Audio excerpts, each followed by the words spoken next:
L'actualité ce jeudi, c'est aussi la nouvelle journée de mobilisation contre la réforme des retraites. Les cheminots se sont rassemblés devant le siège régional de la SNCF dans le quartier de la Part-Dieu avec un seul mot d'ordre, le retrait de la loi. Lauriane Pellaud. Malgré la pluie, ils sont nombreux, près de 300 à s'être réunis ici aujourd'hui devant la Tour InCity. Et même si le rassemblement s'est fait dans la bonne humeur, les cheminots, eux, sont très en colère.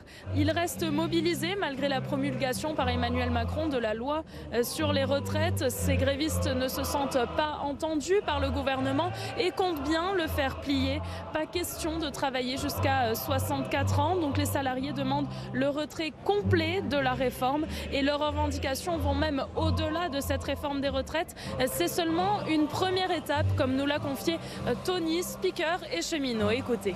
Derrière la question de l'âge de départ à la retraite, il y a la question de la répartition des richesses, la question des salaires, de l'inflation galopante. Parce qu'aujourd'hui, un salaire ne permet pas de boucler les fins de mois. Aujourd'hui, on a des collègues, y compris cheminots, qu'on présente assez aisément comme des privilégiés, etc., qui sont obligés de cumuler un second boulot à côté de leur plein temps à la SNCF. C'est hors de question. Ça ne peut pas tourner comme ça, la société. Parce que ce qui est vrai pour nous, c'est vrai pour les salariés des hôpitaux, c'est vrai pour ceux de la fonction publique, ceux qui éduquent nos enfants, ceux qui torchent nos vieux, ceux qui... voilà, c'est pas possible en fait. Il y a un minimum de respect à avoir pour les gens qui produisent des richesses dans ce monde. Et effectivement, aujourd'hui, on n'en est plus à discuter, on exige.